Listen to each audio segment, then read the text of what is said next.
Welcome to Car Seat Mama's first installation of the Avionaut Sky. We're going to go through the installation, bits of troubleshooting, how to get more recline on the seat, and simple things like how to adjust the headrest, when to remove the inserts, and try and cover everything you need to be able to use the seat safely with your little one.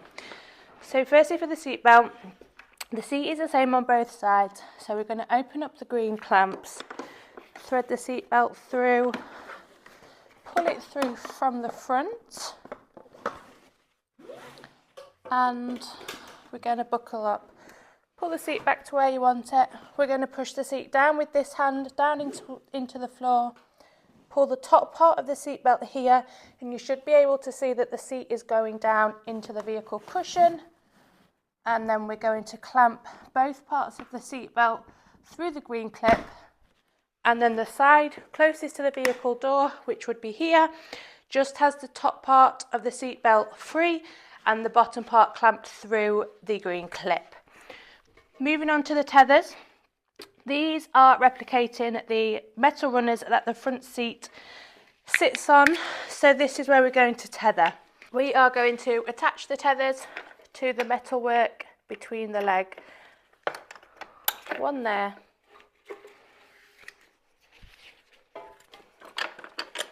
And one there. So to achieve the leg to come down into the green setting, we're going to press the red buttons and extend the leg to the floor. You want a big enough gap so you can just fit your fingertips underneath the foot there.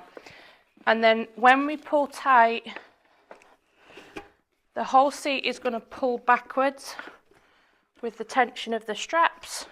The leg's going to come down to the floor. The green indicator is now visible. The tethers are nice and tight. And if they're not quite tight enough, we can go up a click with the leg to create a gap again and just keep pulling them down a little bit on each side. So once we've done the seat belt, different angles just to show you how the tethers being tight is going to add to the recline here. So leg to the floor, just enough so you can get your fingertips under, and then just watch as I pull. You're going to see the top of the seat come back. The foot of the seat here is pushing into the vehicle seat and making a small indent.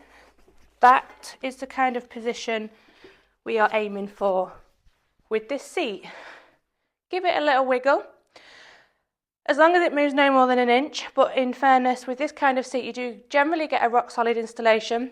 If there's something a little bit of a miss, the seat belt's probably a little bit loose, or the tethers. In this case, the seat belt is slightly loose because it's not the best rig because of the leg to fit this seat on. But in a vehicle, you will have minimal movement there. Always have a little bit more movement at the top there where it's not anchored down. It's all anchored at the bottom. So always wiggle at the bottom. Make sure it's nice and sturdy, and you've probably done a great job. This is how the Sky comes straight out of the box. We've got all the inserts ready to use for a newborn. When using for a newborn, there's no need to amend anything. We're not going to take the cushions out. We're not going to remove the headrest support. We're not going to touch anything. First thing to do, get familiar with how to loosen the straps. To loosen the straps on this seat, we're going to push our finger in here. You'll be able to feel the clamp, push back and pull both straps out at the same time.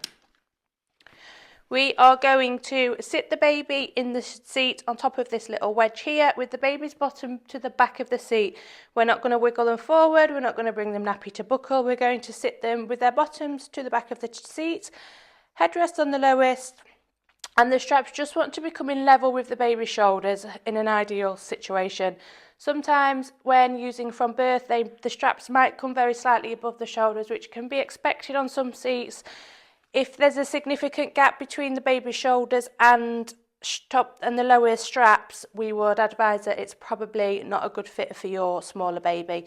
But your retailer can always offer that one-to-one support if you are not sure. So moving on to the headrest. There is a little black tab behind the headrest here. The headrest and harness work together, so we want to make sure there's slack in the straps, and that's like a ring pull there. We're going to pull it up, and this is how we're going to move the headrest upwards and down. Sometimes if the headrest is too high and you've been advised to move it down, sometimes pulling that tab alone and just pushing doesn't work. It sometimes can get a little bit jammed. So what does really help is to pull the headrest up a bit and then push down. So on the lowest setting, you'll be able to see the back of the seat shell above the headrest. And then as you go up, that will disappear. So we always know when it's on the lowest, you can just see the back of the seat here. It's got the headrest on the lowest setting. And the wedge is out and the straps are sitting nice to the shoulders. That's beautiful. You don't need to make any amendments. If you think you need to take this out, but they're still not quite fitting the lowest harness slot, what we would advise to do is actually keep that in and go up a click with the headrest. You might find that you want to go up a click with the headrest before taking that wedge out completely. So generally newborns will have the lowest setting for the headrest and all inserts in. When they get a little bit bigger, rather than taking that straight out, we're going to leave that in. We'll go up a click with the headrest, and then you'll probably find that the next time they get a little bit longer, we'll take that out and we'll bring that down.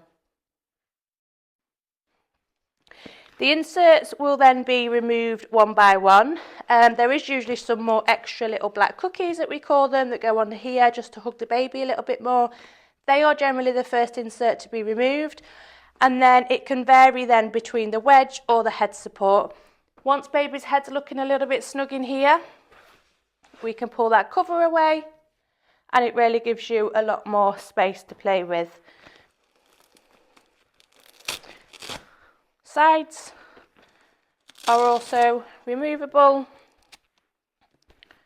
Eventually you will be left with this back section,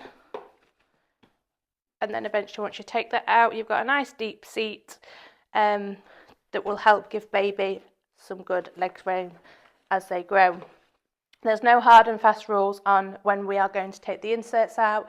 We just go with what suits the baby's fit the best and what supports them the best when they're asleep, so they can sleep comfortably without any head flap. Any questions, drop them in the comments and I'll try and come back to you.